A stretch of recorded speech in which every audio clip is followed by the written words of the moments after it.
शोएब जमी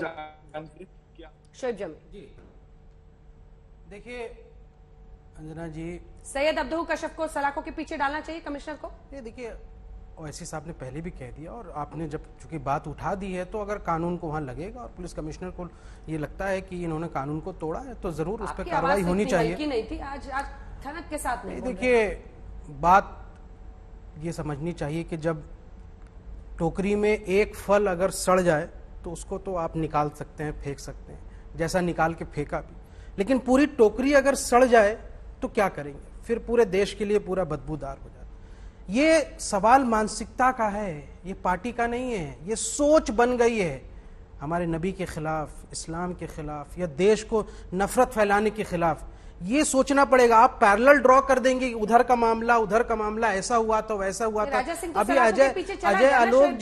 अजय आलोक जी ने एक शब्द नहीं कहा इस बारे में। पैरेलल ड्रॉ कर रहे हैं इधर से उधर। अरे किसका पैरेलल ड्रॉ करेंगे? बिल्किस बानो जी का आपने आवाज उठाई, क्या उसका पैरेलल ड्रॉ करेंगे कश्मीर से? क्या यहां से वो जो विधायक जो कह रहा है कि हमने 5 लोगों को मार दिया, उसका पैरेलल ड्रॉ करेंगे? और अभी एक आग ठंडी नहीं हुई साहब, ये नुपुर शर्मा का, आप दूसरी आग लगा रहे हैं। क्या कर रहे हैं? इस मानसिकता से कैसे लड़ें? सवाल तो हम पॉलिटिकल लड़ाई लड़ने आए थे, हम विचारों की और अपनी नजरियात की लड़ाई लड़ने आए थे, मुझे तो ऐसा ही लगता था। लेकिन ये किससे लड़े हम? मैं उनसे पूछना चाह रहा हूँ वो ड्रामा बंद कीजिए। नहीं, वो सवाल, ये सब ड्रामा बंद कीजिए। सवाल पूछना है, सीधा कहिए राजा सिंह अगर जेल के पीछे है तो सैयद अब्दुल कशफ को भी जेल के पीछे जेल जाने से बात नहीं बनेगी। बिल्कुल बनेगी। बीजेपी को अपनी सोच बदलनी पड़ेगी। जो ऐसी बात बोलेगा वो सलाखों के पीछे होगा। नहीं, आप उल्टी गंगा बहाइए, हमें उससे फर्क नहीं पड़ता है। मैं जान रहा हूँ आपने पूरे शो में जो उल्टी गंगा बहाई है वो मुझे पता है। लेकिन अगर आपने नुपुर शर्मा को हीरो बनाया है, आप राजा सिंह को हीरो बना रहे हैं। अभी आप देखिए कितने लोग इसके समर्थन में खड़े। उस मानसिकता से लड़ना है, उस कीचड़ से लड़ना है। वो कीचड़ बदबूदार हो गया, देश को यहां से खत्म कर रहा है। मैं उन मुसलमानों से पूछना चाहता हूं जो बीजेपी के समर्थन करते हैं, तुम अपने नबी के तौहीन करने वालों के साथ हो?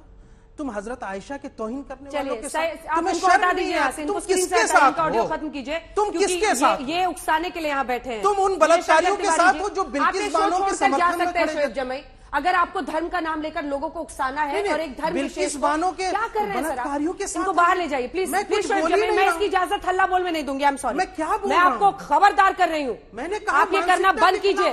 एक धर्म को मत आप उकसाइए प्लीज सर। टॉपिक पे रहिए।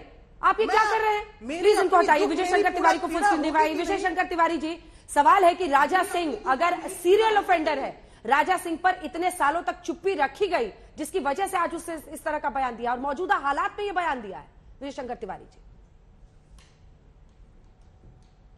देखो अंजना, देश में एक ऐसा वर्ग है जो बार बार चाहता है कि ऐसी परिस्थितियां पैदा हों और देश को डराने और धमकाने का वो। हाँ, राजा सिंह बीजेपी विधायक। पहले नुपुर शर्मा वाला विषय आया।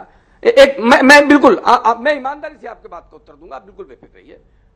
मैं ये कह रहा हूं कि जब नुपुर शर्मा वाला विषय हुआ उस समय भी शिवलिंग को फवारा बताने की कोशिश हो रही थी और यहां भी ये जो मुनव्वर फारूकी है, सारे देश में उसके आयोजन नहीं हो पा रहे थे और हर सरकारें, हर जगह के लोग इसलिए नहीं करा रहे थे कि इसका कार्यक्रम होगा तो इस प्रकार की परिस्थिति बनेगी, ये हिंदू देवी देवताओं का अपमान करेगा और समाज में एक माहौल खराब होगा।